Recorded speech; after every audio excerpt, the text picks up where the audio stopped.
a long time to realize that you All were right, sleeping. everybody, welcome to the Unknown Theater and a brand new comedy show for your wonderful Wednesday. This is Stand Up to Sit Down. We're doing comedy, we're interviewing comics, we're just hanging out, having a good old time. I'm going to start the show off doing some new comedy / some old comedy, just kind of getting you guys a little warmed up, and then we're bringing on our special guest tonight. We have the wonderful comic from the East Coast, John Greer. Give it up for John Greer, everybody. Let's get those hands clapping. Yay. Let's get that fun going. I'm Jack Schutze. I'm your host for the evening. You guys have known me from the Texas 3. Retired, the Texas 3, no more.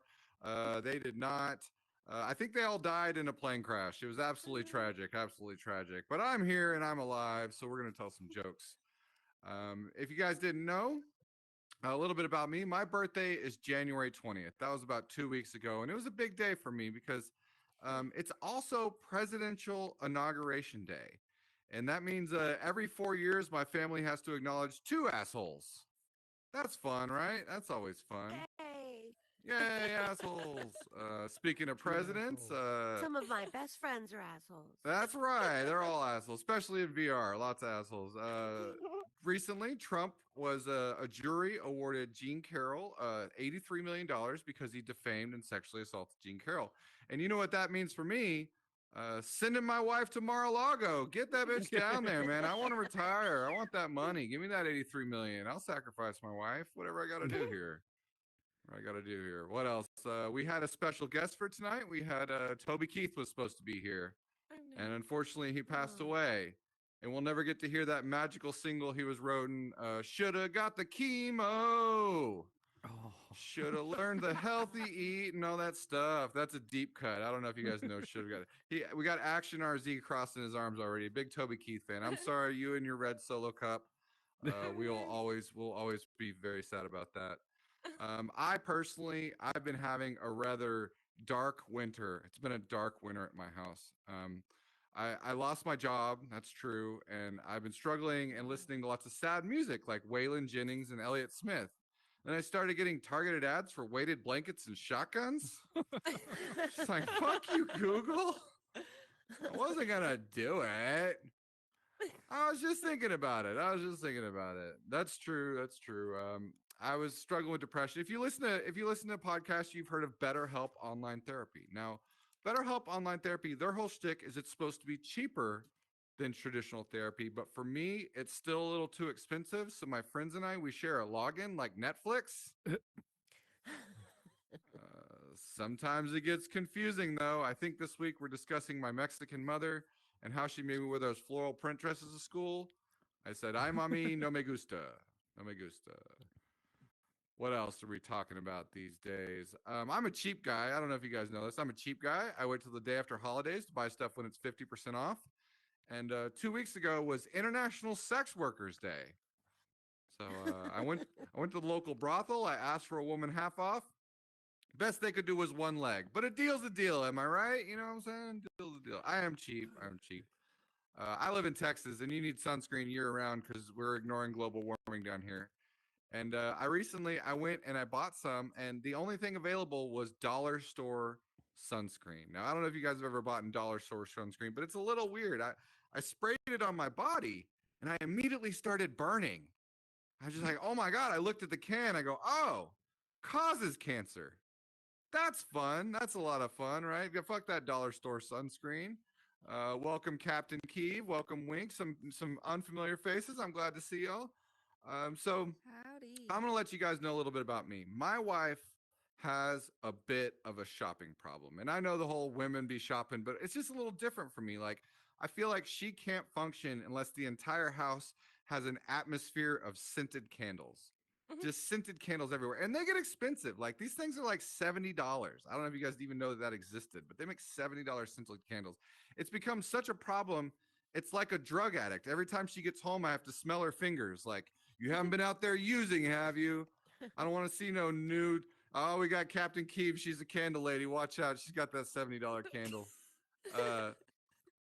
But yeah, it's a problem. It's so much of a problem. It's kind of like when you're drinking too much liquor. Like every Monday, she goes to the recycling bin and she's just dumping empty glasses in there. I'm like, the neighbors know you have a problem, woman. They know you have a problem. But unfortunately for her, well, I guess fortunately for her, her problems are shopping problems. My problems are drugs and alcohol. And those are easy because you just ignore those problems. Am I right? Yay! We're all on VR having fun. Yeah. But her problem, she has a shopping problem and she keeps buying stuff and she keeps buying clothes. And I talked to her, I was like, babe, you have 3 closets full of clothes. You have clothes for winter, you got clothes for summer, you got clothes for everything. And recently I figured this shit out. She's been trying to trick me. She's like, well, I've gained a little weight, so I have to buy new ones. I think she's gaining weight just so she can buy more clothes. It's a conspiracy theory. I think that's her new trick. It's devilish. I lose 2 ways: losing money, losing gaining pounds. That's where things are with my life. She's laughing in the next room because she has not heard that joke and she was surprised to hear that. She was surprised to hear that. What else is going on in my world? I got this busted car. It's absolutely terrible. It falls apart under the least amount of stress. I nicknamed it Karen. Fuck Karen the car, man. Karen the car is an absolute bitch. There's no AC in there, so Karen's living like a 24-hour hot flash. She doesn't like music, so she ripped the radio out of herself. Karen is an absolute bitch. One day, Karen's head flew off, and by that I mean the sunroof on my car literally ripped off while I was driving down the highway and bounced into traffic. I think Karen saw a woman with an unlicensed lemonade stand and was like, I gotta fuck that shit up. I gotta fuck these kids' days up. Fuck that Karen the car and everything she represents. We are in VR right now. What do you call it when you cheat on your wife in VR? It's called stick drift. We've all been there. We've all been there. I'm actually currently playing a game called Am I Drunk or Is This Stick Drift? I'm not sure. Maybe it's both. Maybe it's both. Maybe we're having too much fun up here. I was trying to do some newer jokes just because y'all have heard some of my stuff. So I'm getting weird. I'm getting weird out there. So right lately I said at the top, I don't have a job. That makes me a jack of no trades. That's a bit of a dad joke there. That's a bit of a dad joke. A lot of my jokes are kind of like dad jokes, except they're clever and mean. They're disappointed stepdad jokes. Those are the jokes I write. I got some disappointed stepdad jokes. Why did the chicken cross the road? Because my wife's dumbass kid left it out the fucking gate. That's why. Knock knock. Who's there? Hello. The cops again, you dumb idiot. That's me talking to my stepson. He's a fucking moron. He's an absolute idiot. I tried to write more disappointed stepdad jokes, but they're just never good enough. That is true. That is true. My stepdad's manic, and I'm into comedy. So we both have notebooks full of semi-logical premises. That's a deep cut. That's a mania cut. If you know it, you know it. If not, that's fine. I have lots of step parents and real parents, so many that I had to give them nicknames to keep track. I nicknamed my last stepdad Simone Biles because he stopped showing up when it mattered most. Oh. That's right. Fuck Simone Biles. That's 4 years later. She wants back in my life. Go away. No one wants you here, Simone. I got another stepdad. I nicknamed him Chinese Spy Balloon because he wouldn't stop taking pictures of me until I shot him. Anyone else? Just me? Just me? My real dad, well, you guys could guess. I nicknamed him Joe Biden because obviously he couldn't pull out of shit either. Afghanistan 2021, my mom's vagina, somewhere around April 1986. 1986. I'm going to leave you guys on 2 personal stories. Absolutely true. Absolutely not funny if you live them, but they might be funny to you. So when I was 18, I was driving through the hill country. The Texas hill country is the middle of nowhere. I was driving at night and I fell asleep and I wrecked my car. But also I was masturbating. True story. True story. It feels just as awkward as this silence we're all kind of living in right now. This little silence we're going. Don't worry. The only casualty was my pride. I hit the one car within a 5-mile radius. It's the only time I ever regret hitting it from the back. That's true. That's true. Hey, Wink, what's the first? Oh, you don't have your everyday biscuit. What's the first thing you do when you wreck your car masturbating?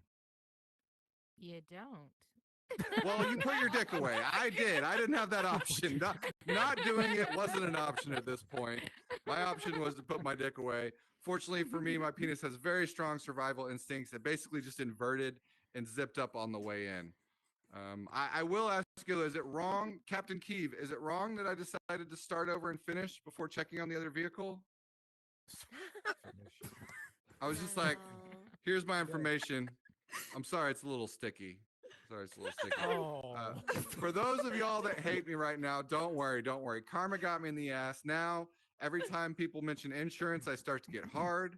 If I'm ever struggling in the bedroom, I make my wife dress up like that insurance lady. Like, I see flow, it's time to go.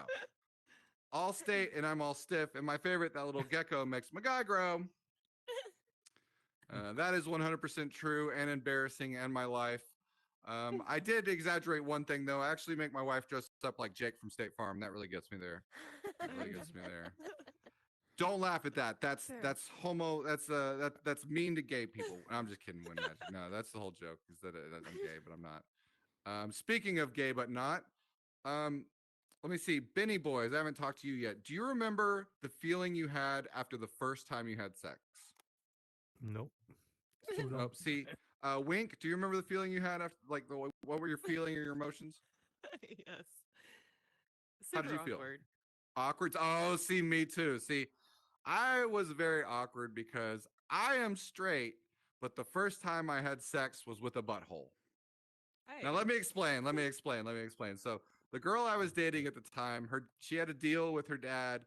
We were both in high school, and the deal was for $1,000, she'd graduate without losing her virginity. And we were real horned up one night, and we just decided the butt doesn't count, right? You know, like the Catholics do, I think, at least with their children. And so we're sitting there, and this happened. And she leaves, she goes home, and I'm just sitting there trying to decide, like, what the fuck just happened? Like, did I lose my virginity? Am I gay now? Like, I legit did not know how to feel. It was just me, myself, and my poor little abused penis. I had nicknamed him Sergeant Stink Dick, aka Colonel Cornhole. Him and I were just sitting there, and I was trying to decide if I'd lost my virginity or not. And until this day, I sort my holes by descending order, like 2 then 1. Anytime I play golf, I always play the back 9 first. And then I did come to a conclusion. I did decide, yes, I'd lost my virginity, but with an asterisk. A little brown asterisk. All right, are you guys ready to get this show going? You guys ready for your feature comic of the night? The headliner, all the comics. Please welcome to the stage the wonderful John Greer. Woo, guys, let's keep it going. All right, guys. I want to thank you guys for all having me tonight. This is my first time here at the Unknown Theater. So, guys, we can make a little noise for that, first of all, right? Woo! See, I just want you guys to make all the noise because my day started terrible. So it just started terrible, guys. This morning I was drinking my coffee naked. Okay. I went to take a sip. It was too hot, guys. Boom! I burnt my dick. Guys, I burnt my dick. All right. And I know what some of you are thinking in here. Of course he did. Of course he did. Black coffee, black guy, black on black crime. No. It was actually the only time in my life I wish I was white. Because then it would have missed.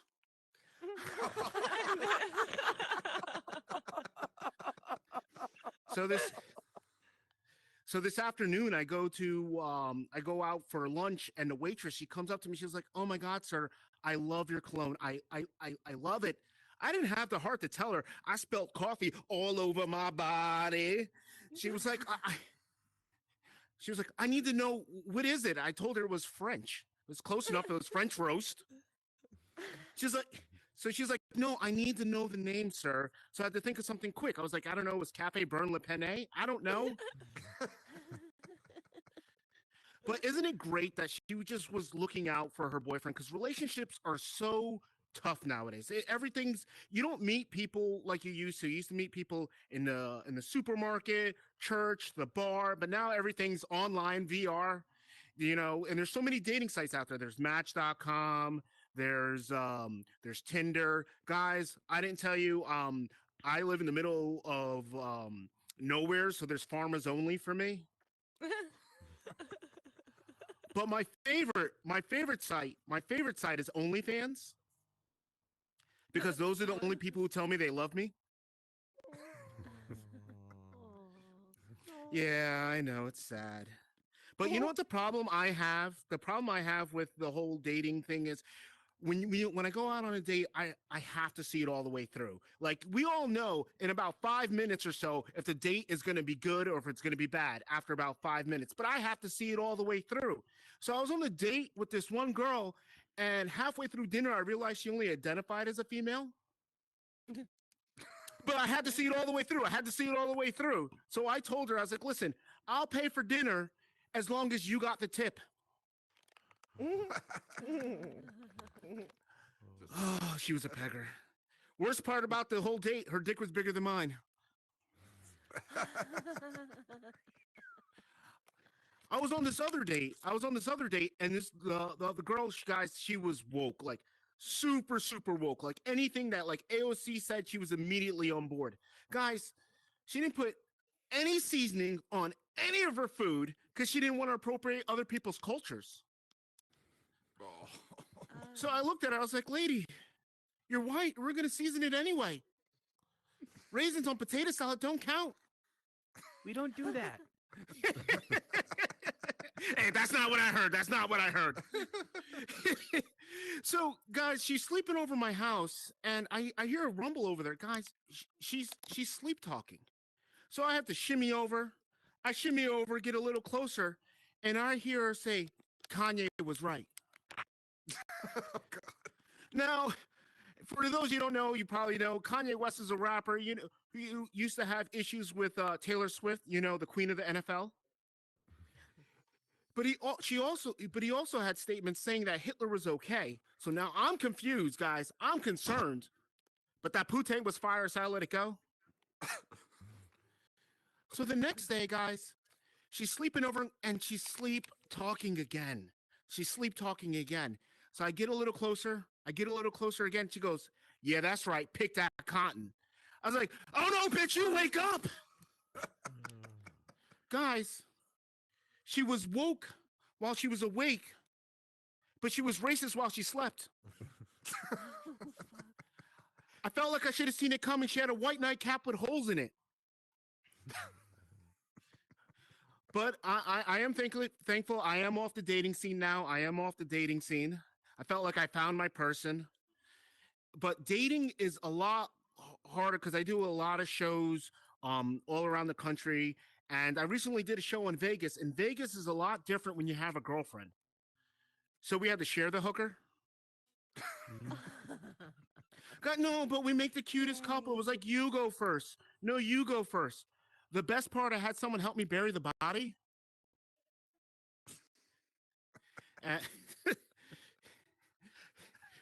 I mean, what else are you supposed to do in Las Vegas, guys? What are you supposed to do?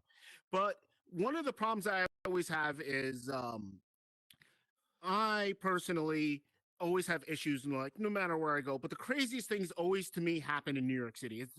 Do we have any New York City locals around here? Natives? Where are you guys from so I can get a little gist of where you're from? Vermont, Texas, Oregon. All right, so Minnesota. I mean, Minnesota. I like that. Well, so I haven't been to Minnesota yet, but I've been, like I said, I've been to a lot of different states, but New York City always takes the top. Guys, when I was there, I was on West 75th Street, and I saw a baby pushing a stroller by themselves. This kid had to be 1.5, 2 years old max, and everyone's walking past this baby like this is normal. They're just walking past a kid, like lifting up their hat. Top of the morning to you, baby. I'm like, what? Being from Pennsylvania, where I'm from, I put my foot up. You can't see my foot. I stopped the stroller. I said, hey, baby, you got any weed? He didn't have anything. So now I'm looking around for his mother, and I see this lady who's a half a city block away. So I had to yell out, hey, lady, is this your baby? She comes running down the block, gives me a dirty look, doesn't even say thank you. This is how I know I've been watching way too much porn. Stay with me. Listen, a delivery guy can get a blowjob for bringing a pizza. I saved the baby. I'm a hero. That should at least be anal. Woo. All right. And before I get out of here, I just want to say, like, I mean, Has anyone else here dealt with bullies before? Yes. Yeah, I used to have this one guy, Tyrone. He used to steal my lunch money. And so I still, it still bothers me to this day. I remember this one incident with Tyrone, and I'm not sure if you guys ever seen Dude, Where's My Car? But everyone used to always ask me like like what I am, and I'd say I'm black, and they'd be like, and then I'm like, no, that's it, I'm black. They're like, and then I was like, no, there's no and then, I'm just black. But he said I looked Mexican Indian, and I don't know why that hurt so bad. I'm like, so what you guys don't see, like back in the day, I used to have long flowing hair like Emilio Estevez. For you younger people, Bruno Mars. But so I'm balling up my fist, and I'm like, he thinks I'm out here, building Aztec temples. He thinks I'm out here sacrificing goats to the sun god. I ball up my fist and I scream, I'm not Mexican Indian, you son of a bitch. And I punch him right in the nose and I drop him. If this was the WWE, they would have called this the Aztec ass whooping. But this is real life. So instead, he only went down to tie his shoes and got up and beat my ass up and down the block. I'm not sure if you guys seen Michael Jordan's The Last Dance, but like I said, I still take this personal. So while we have everyone in here today, can I get a 1, 2, 3, fuck Tyrone before I get out of here? Can I get all of you on the count of 3 say fuck Tyrone? 1, 2, 3. Fuck Tyrone! Guys, I'm John Greer. Thank you for your time. All right, John, you stay up here if you want to get behind the mic. All right. My name is Jack. Welcome back. We are in Stand Up to Sit Down. We're doing comedy. We're talking to John Greer today. We're having a fun time. Thank you all so much for coming out. I really appreciate it. So John and I, when I first dipped into VR comedy, that's when we met back in the day. We were in another room that is now defunct. And now we're in the Unknown Theater. It's been a lot of fun working with Simon and working with everyone here to get going. And I wanted to talk to John and kind of get his backstory. First of all, where are you from, John? I'm from Pennsylvania over here, and I've been out here. I'm originally from New York, but now I just say I'm a Pennsylvania native because I've been here for 35 years. I mean, it's Pennsylvania at this point. Okay, so this is a bit of a deep question. We didn't do a pre-interview or anything, but when did you know you wanted to be a stand-up comic? All right. So I had a moment where mortality kind of hit me, and I realized that in my life I was like, if I die today, I literally die with nothing. No one knows me from nothing or anything. My impact on the world is literally zero. So I was like, to change that, I was like, let's make some people laugh or hate me, either one. Or hate you. There's that old comic coming out of you. We love that. There it is. Little self-deprecation. Do you remember the first joke you ever wrote? I don't remember the first joke, but I remember my first open mic that was 3 minutes and 20 seconds to in front of 60 people. Like it was about 40 to 50 people, and to utter silence. Just it was a nightmare. I died a little bit on the inside. Did you make the full time of the mic, or did you end early? No. The mic was supposed to be 5 minutes, and 3 minutes and 20 seconds. I've only let 3 people listen to it to this day. I use it for inspiration because it was rough. It was rough. It was like a 6-year-old doing knock knock jokes that just make no sense. That was my 3 minute and 20-second set. So when I started, I was scared. So I spent like a year writing before I ever went and got up. How much did you actually prepare? Do you remember how much you prepared before you did your mic, or did you just go up? So I actually took a comedy class, and after about, I don't know, 1 class, I was like, I got this. I'm hilarious. Went on the mic and realized, no, I'm not. I'm terrible. So it was about 1 week. I just decided to jump on the open mic, and it was a crash and burn, like literally fire. Like it was a Okay, free so- open mic, and I'm pretty sure people wanted their money back. You didn't get any laughs at all. Did anything you said hit? No, not at all. Actually, to tell you the truth, one of my first jokes is the one I actually said in the beginning today was with the burning my dick part, Oh, and nice. yeah. So, but the way I said it before it was like I don't know, I was sounded like a depressed otter or something. I was just like burn my dick, guys, and like everyone's like, oh my god, get off stage and go to the hospital. Like, what are you doing? So, I think I'm gonna start rephrasing. I'm gonna say I don't have a small dick. I have a burnt aversive dick. You know, I don't want to burn it with coffee, so it just dodges the coffee. And I appreciate you that for giving me something I can kind of tell the ladies whenever I'm getting going. You know, it's really good. So, what is the worst show you've ever been on? You don't have to name names or anything, but do you remember the worst show in comedy that you were on? Besides maybe this one that we're doing right. No. So the worst show I've ever been on was it was actually this past October. So I actually had my worst show followed by my best show. So I'll tell the worst show. I did this show. It was only a 15-minute set, and it went so bad. Like everyone's just rolling their eyes. I so like usually when material's not working, comics will do some crowd work to get the crowd back on the side. And I literally went to this guy and I was like, "Oh, so I said something," and he was like, "Why are you talking to me for?" And just like turned away. I'm like, "Fuck." After the set, it was so bad. I went to the supermarket afterwards. This was about 3 to 5 miles away from where I performed at. There was a lady who saw me in the supermarket. Was like, "Didn't I just see you?" Like it was that bad. I literally spent 2 hours on the phone talking to several different comics, literally just saying, "John, it's okay. It's okay."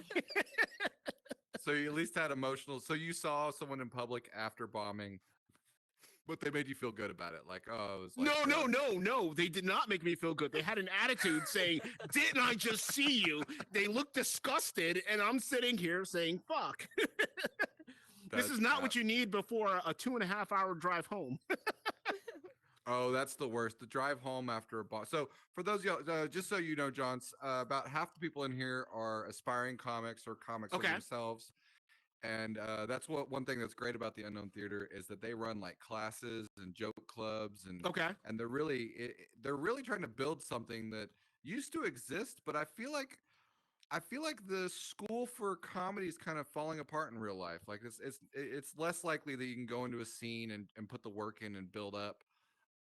But they're trying to do that here, so that's why I'm asking all the questions about stand up and things like that. Is they're just looking forward to doing this in real life. And one of the things about being a comic is you can crush one night and then absolutely bomb the very next night with the same material in front of just a slightly different audience, and it's absolutely brutal because you have to sit there and the drive home. So is your drive home long enough to get all the hate out, or does it continue into the night and like the next day? No, so the next day, which ended up being my best show ever, right? I watched the video and my first joke, you could tell it still bothered me the next day because I normally get on stage and I'm always like always 100% confidence, and I was just like, "Hi guys," right? And I was still a little nervous until I got the first laugh, and then when I got the first laugh, the yesterday show washed away, and then I just absolutely crushed it when I got off stage. I got high fives and hugs from the crowd. Yay. Yeah, and Hugs. yeah, I got a bunch of hugs. It was great. People were like, "Oh, you got to come back to our hot tub." It was like I'm telling you, like when I say it was a great show, like I've never been asked to go to different people's hot tubs all in the same night. I'm like, how many people first own hot tubs, and then being invited to all of them? So it was a very good feeling. So I want to, the encouraging thing, and I'm glad you mentioned that, is one of the best parts about bombing is that your next set is almost always your best set. And there's something weird about that, how like you'll bomb and then I don't know if it's because you're repositioning or refiguring it out. Simon's gonna go hook up. We got a guest comic that's gonna close the night out. He's going to give him access back there. But one of the crazy things about doing well is that you'll be cruising along and you'll hit confidence, and then sometimes being too confident, the crowd's like, fuck this asshole, like he's too happy. And it's a odd finding that perfect balance of like, here I'm being myself but I'm also confident in who I am. Finding that balance can be one of the difficult parts.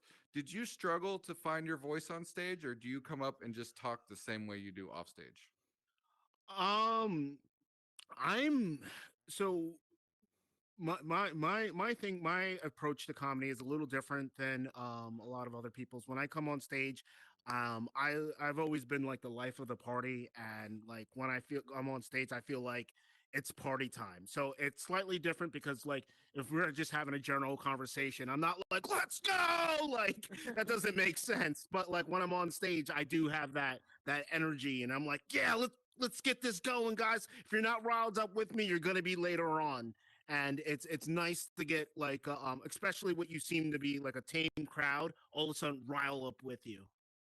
Sometimes it sucks for some of the other comics because some of the comedy I do encourages talking, and then and then for the other comics after me, so I'm trying to figure that part out, that I keep the crowd under control for the other people. So that's a great point. I was that was a question I was going to ask is, how do you deal with the heckler? Like, how do you personally do it? So for me, it actually depends on the heckler. So one of the things that I do that before the show, so for me, as soon as I walk into a comedy club, that's for me is when the show starts, and then I'll try to engage with the audience an hour before the show. So by the time I get there, I kind of know who a lot of the hecklers are, and then so all of a sudden I'm like, shut the fuck up, David, right? And then they don't have much to come back with because I've already kind of I So figured out you who's scout gonna. the audience. Yeah, And I basically you scout the over audience. prepare. So then if there's something, I already have something on them. And what I do for open mics, um, I've never done a VR open mic, but regular open mics, if I go to an open mic that I've never been to before, every single comic that performed before me, I pretend they were making fun of me or interrupting me, and I have a comeback. And for every single comic that performed before me, so even if it's like 8 comics that went before me, I'll have something for them as a rebuttal. So they have no idea what I'm doing, and I have a rebuttal, and then I start my set. Oh, so you're doing homework. See, I'm a big fan of, especially if it's a big showcase and there's a lot of different people. You may not be there for the end. If you can, just aspiring comics out there, if you can, watch the entire show, because something that happens earlier, you can make that part of your bit. But at the very least, go and watch the comic or the couple comics before you, just to see what happens. Because often, Absolutely. sometimes just making a joke about something in the room or being involved, it brings the crowd to you and lets them know like we're all a part of one big thing. So that's what you're doing from the minute you walk in. You're scouting the room, you're seeing what's happening, you're making notes on people, and then that way, if it comes up naturally, or if you need to come from like a defensive point, you got things locked and loaded to go. Which I'm a big fan of that. I'm a big fan of that. For those of you that think I'm looking weird, I have a guest here and I'm muting myself every 5 seconds and trying to coordinate someone that's never been in VR and getting them all the way here. Which, if you don't have friends in VR, you know that can be absolutely fucking crazy. But we're gonna keep this interview going. So, what do you like about comedy in VR? So well, I was gonna go to an open mic today, and instead I'm sitting on my couch, like, and one of the things that's great about comedy in VR is that I'm able to talk here, and then if anyone wants to talk to me afterwards and be like, hey, you know, this is where I think this joke here or whatever, but like it's nice that for someone who drives as much as me, that find some time that I'm not on the road. So you said you're in. Are you in on the outskirts of Philly, or like so No, are no. you driving? I'm in the Poconos. So I'm in the middle of basically nowhere. So anytime I do a show, it's usually an hour from my house, and then I do between 4 to 9 shows a month. So like I put a lot of miles on my car driving around. Oh, So that's it can be good though. I find a good drive is great to prepare. Like for yeah, if you're going to do something new or something, or how do you feel about that? Like, have it? Do you overthink, or what's your process on the way there? Um. So what I do is actually I get to say my set a couple of times. So normally when I go out, I usually do about like 25-30 minutes. So because my ride is usually at least an hour, I get to say my whole set twice. So by Oh, the nice. time I get So you go through it. Do you say it out loud or in your head? I say it out loud so that and I try to do it with the same enthusiasm as I do on stage. So sometimes like when I'm driving into a city, you'll just see a psychopath swinging his arms if I'm swinging my arms at as part of the joke. So like one of the things when I say I burnt my dick, like I swing my arm, so like I'll do that in my car. So this happened to me recently. Oh, by the way, that was a true story. That's why I actually keep saying sorry about that. Oh, Like I actually drank my coffee naked one time. I do not recommend it. It really fucking hurts. Go. I'm sorry. oh, I'm in the same. Don't cook bacon naked. That's what I learned early on in my No, marriage. no, That's no. Like, oh, I'm gonna go No. make some I've al- bacon, and fucking no, I've, it is a bad No. idea.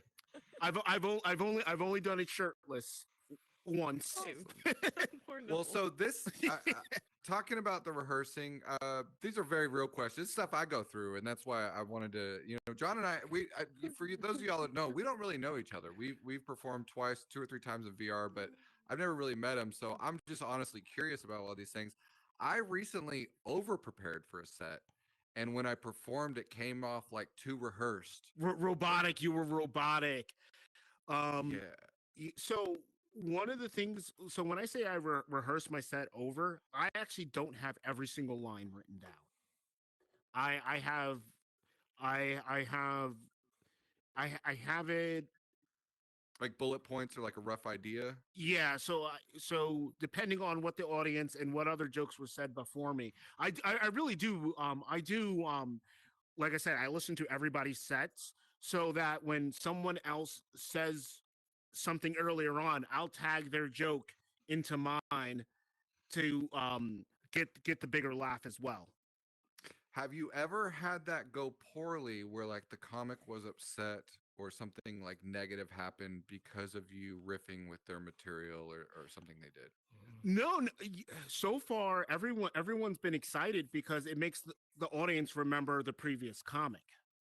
Oh, that's a Right. good point. It's a So like reminder, yeah, so it's a little reminder that this comic, they're like, oh yeah, that happened earlier in the show, and again, like it's not like and like I said, the whole thing with the bullet points, it's not like I'm gonna use that line in a different show. It's literally specifically for that moment. Awesome. Okay, I want to end this interview on a question. I think this is the first episode of Stand Up, Sit Down in the Unknown Theater. I want to hit the points. Yay. Thank you, Unknown Theater. We have one, instead of a musical guest at the end, we have an additional comic coming up at the end, but I would like to end it on, do you have a favorite conspiracy? Love A that. favorite conspiracy. Oh my God. Someone's missing I- the Texas 3. You can take some time to think about it. This is a throwback. This is a deep nod to one of our previous shows, which was very heavily conspiracy based. But we're coming to the new into 2024. If you don't have one, you can say you don't have one. Which Yeah, is almost I don't have a favorite conspiracy because my whole thing is I don't believe anyone. oh, not even the conspiracy. It's not like don't So, trust like, the government. yeah. So like when people say stuff, I'm skeptical of everything. So like, like Awesome. serious, yeah. Well, so I want y'all to all thank John Greer. We have a little bit more show going for you. Thank Yeah. him so much for showing up. Yeah. He really saved I my wanna- ass tonight. He's very funny. To I promote, want to anything, thank what you got? again for having me. I appreciate it. Fuck yeah, give it up for John Greer. I'm gonna bring All up your next right. comic. All right, all right. He, I'll be she, running out of is wearing my wife's avatar. He's not trans as far as I know. I do want to say that when I met him, he worked at an Amazon warehouse facility, and I asked him if it's true you guys pee in Gatorade bottles, and he says no, mine's full of tears and semen. So please welcome to the stage the wonderful Angel Baeza, dressed as my wife Katie Schutze. I'm a man in a woman's body in a very new way that's never happened before ever, I don't think. I like I think straight men and trans people have something very, very much in I'll common. tell mommy later. They really hate if you misidentify them a lot. You know, like if you misgender someone, that's terrible. But if you call a straight guy gay, also the worst thing possibly that can happen. Like, they invest so much. Like trans people, you know what they do? They get surgery. You know, they come out with a new identity. They invest money so that you actually know who they are. In the same way, I've never told my dad I love him. That way he knows I'm straight. I'm giving up a lot. This is very interesting. I've always been afraid of talking to women. Turns out being a woman, way more scary. Definitely more terrifying. I'm definitely not going to walk in any VR alleys anytime soon. Yeah. Trying to think. I think birth control sounds like a really lame superpower. Rather have mind control. You know? I told my Indian friend he had a red dot on his forehead. You know, a red dot on his forehead. He told me that's racist. That's prejudice. There's no way I have a red dot on my forehead. But then he was shot by a sniper. Yeah, just a joke. That I don't have any Indian friends. I'm not doing very well right now. I just sold plasma for the first time. Yeah, it turns out they don't actually pay you in cash. They pay you with like a little credit card thing, a little plastic card that says plasma on it. You can't use that anywhere. You know, you can't go to a strip club. You know, you can't go on a date with a lady. You know, the waiter's like cash or credit, and they'd be like, no, plasma actually. Screw a currency format. I don't deal with any of that money bullshit. I'm doing my own currency because I'm literally made of money. Woo, that's a good joke. I don't know. Driving makes me real nervous. Drinking would help. You know what I mean? It's like the worst time. Like every time I go out to the bar, and whenever I'm like, oh, I'm done having a good time, all the demons are back. I'm like, oh, now I'm ready to drive. Now I'm ready to get behind the wheel.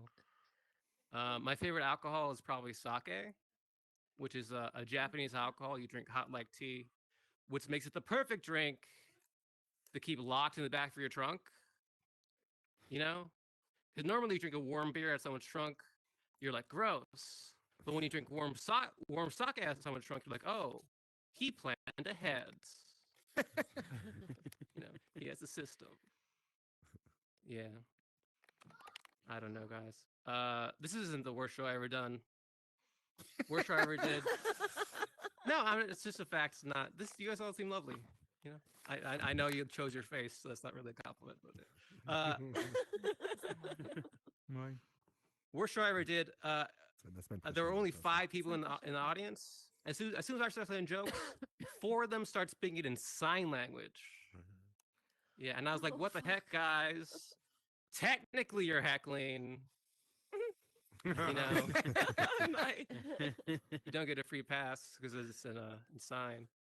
But I think it answers the eternal question. You guys know the eternal question. If a comedian tells a joke and there's no one around to hear it, does he still have self-esteem issues? Yes. There we go. Confetti. Yeah, that's the answer. Apparently, yes. I don't know. That's going pretty well. I have a girlfriend. Me and my girlfriend were walking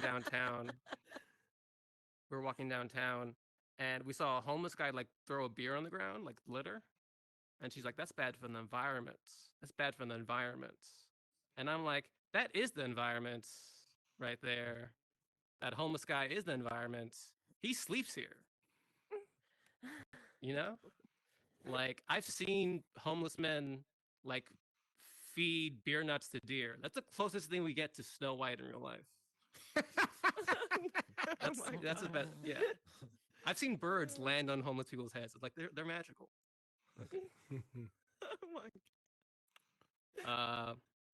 One time I did a comedy show at a homeless shelter because I thought, let's help as little as possible. So I did that show at a homeless shelter. Turns out no homeless people showed up. They had other stuff to do. And I'm like, that's fine, let's just end this show. And then the booker comes up and he's like, we have to go bark.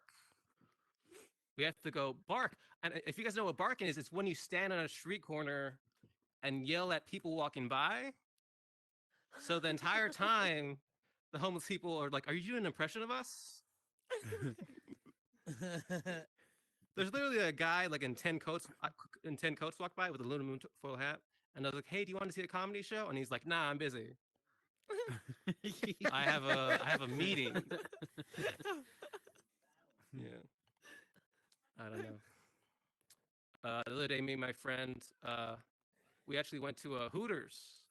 Woo! Who likes Hooters? Woo! No, Woo! I don't. Boobies. So, I guess that's true. Anyways, my friend was the Hooters, and he goes an hour before they close. Like the worst thing you do, right? Everyone hates when you go to an hour before they close. And the entire time we're eating, like we're always like we're back and forth. Why do you make us do this? Why are we at this Hooters an hour before they close? Even the waitress was mad. She's like slamming a beer down. She's spitting on our food. She's being like really, really aggressive. And then I'm like, oh shit, that's what he's into. Okay. But seriously, I'm pretty sure he just liked when women were mean to him. So he just tips bad and feels good about it. I don't know. Let's see. What else can I do? You can't look in your notes on this thing. Normally I would. Normally, yeah. Light. Okay. Yeah, I'll end right there. Thank you. Thank you very much. Yay. Oh, you're on mute, Jack. Hey, have a everybody, give it lovely up for wife. Angel Bays. I was on mute like a fucking idiot. I got to say, one thing that's great about being in VR and being in this community is that we've made friends and I've gotten to meet people. And the next comic I'm bringing up, I met him in a whole different room. And I'm very happy to have him on. He's going to close out our show. Please welcome Doobie Wan 420. Give it up for Doobie Wan. Oh, babies. How we doing tonight? Good to see y'all. Good to see you all. Oh man, we got some old familiar faces here. We got some new faces. Like to see that. I'm excited to be here for you guys. The old stand up sit down. Oh man, I am supposed. It looks like I'm standing up, but I am sitting down, and I don't have pants on, which is amazing. So we're gonna get started on we're gonna get a song going for you guys. I hope y'all ready for it. I gotta get my guitar on here. Oh my gosh, it's funny because my phone is typing out everything I'm saying right now as I do this. Oh my god. All right, here we go. I wrote this song. I've been practicing it all week. Hope you guys like it. It's about Donald Trump and how he can go fuck himself. I don't mean to divide the audience in half, but I just it's a thing, like he is not the lesser of two evils, It's just not. I just got to say it. I don't care. Like I wouldn't vote for a 77 or an 81-year-old if I had a choice. Honestly, like I wouldn't trust either of them to be my Uber driver. Like why would I trust them to be the president of the United States? But here we are. This is the situation we're in. So I'm just gonna do my thing for you. I hope you guys like it. It goes like this.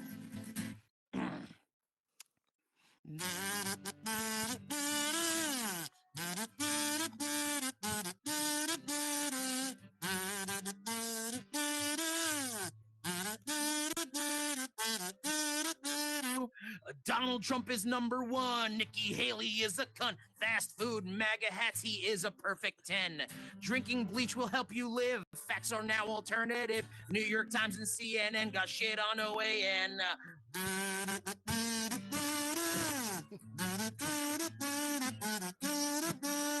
I hope before I go on that you guys are getting that there's some sarcasm here. He's definitely not #1. Murder rate is super high. Voter fraud can make you die. Arenas can't hold all his fans. This isn't a spray tan. Smartest person ever born. Never watched a lick of porn. Windmills causing cancer and tiny glove for tiny hands. Donald Trump's a liar. He was always lying and not even trying. Donald Trump's a liar. He is full of shit, but he just won't quit. All right, we're going to stop for a second here because you remember that time that he told everyone that windmills cause cancer? Are you fucking serious, dude? Is Bernie Sanders on his side? Hillary will make you cry.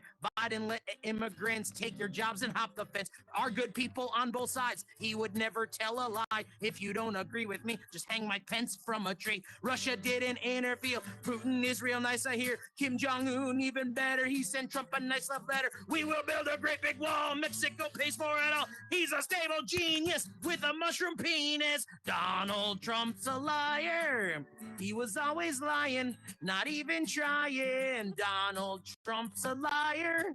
He's Twitter jerking while he should be working. All right, we're gonna hold on one more second here, guys, because I did the whole song phrase for phrase. It's got like 5 verses, but like we just got to stop from it because I can't do it all once. It's just too much for any human to handle. Let's be honest. And I got to stop it because I want to explore this one idea that he's Twitter jerking while he should be working. Did you know that Donald Trump sent 25,000 tweets while he was in office? He tweeted 25,000 times, okay? I've done the math on this. Let's say, conservatively, that it's 90 seconds per tweet, which is, I think, on the very low side. That's coming up with the tweet, actually typing it in, pushing send, and then watching the ensuing disaster that happens after he sends the tweet for at least 30 seconds, probably while on the shitter, right? 90 seconds times 25,000 tweets means that he fucking spent 625 hours just on Twitter, which equates to 78 8-hour work days of his presidency just on fucking Twitter. Are you fucking kidding me, dude? If I had 78 extra work days and I was the president, I would go to the San Diego Zoo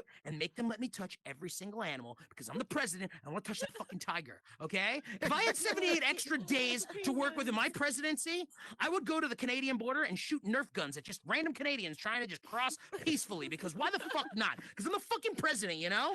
You know what I'm saying? Like, if I had 78 extra days, I would go to Disney World. I'd punch fucking Mickey Mouse in the face and ride naked around Space Mountain because I'm the fucking president. I shouldn't be spending 78 goddamn work days on Twitter. What the actual fuck? No one's better read my lips. He will stare at an eclipse. Never underestimate a guy who sells a shitty stick. Laughing at adversity, a fake university. Giuliani helped him out until his head was leaking brown. Remember Giuliani and the leaking brown? No obstruction, no collusion. Fair elections are illusions till he wins because he's the best, even though he has confessed all his crimes are on display. Like Trump employees he won't pay. He would date his daughter, yes, if it wasn't incest. Donald Trump's a liar. He was always lying and not even trying. Donald Trump's a liar. He gets no vagina, blames it all on China. All right, we're going to stop again. There's literally 2 more verses to this song, guys. I did the whole fucking thing. We haven't even gotten to the part where I go, JFK, blown away. What else do I have to say? No one is more forgiving. Frederick Douglass is still living. Cheeseburgers every day. He is the king of tact. Democrats are also bitter. Yes, it's true. Just check his Twitter. Everything he says is widely known as fact. Verbal vomit, always gabbing. Stormy Daniels, pussy grabbing. Hush money, gotta pay. What else do I have to say? There it is. Donald Trump's a liar. He was always lying and not even trying. Donald Trump's a liar.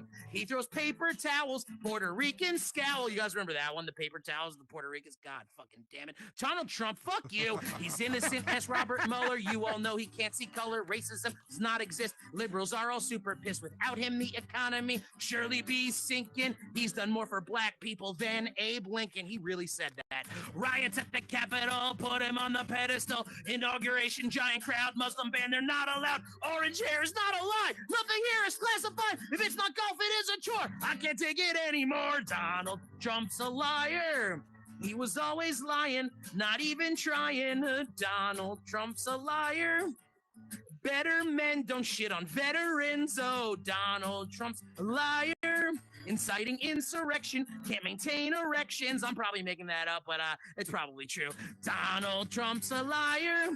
He tweets Kofifi. What the fuck does that mean? Donald Trump's a liar. All right, that's it for me, guys. I'm Doobie1. You can find me at Doobie1 Comedy on all my socials. If you like Donald Trump, happy to have a conversation about it. But, like, let's be honest, he's a piece of shit. All right, ladies and gentlemen, give it up for Jack Schutze. Give it up for the Unknown Theater, everybody. Hey, Woo! everybody. Give it up for Doobie1. Give it up for Angel Baeza. And give it up for your special guest for the evening, John Greer. Find him on all the socials and come back. We're going to try and do this about once a month. I'm going to have different comics up here. We're going to have a whole little kind of variety show. But the most important thing is that we get down to some brass tacks on comedy. Little kid, go fuck yourself. Everybody, y'all have a wonderful evening. Goodbye. Or just go to school.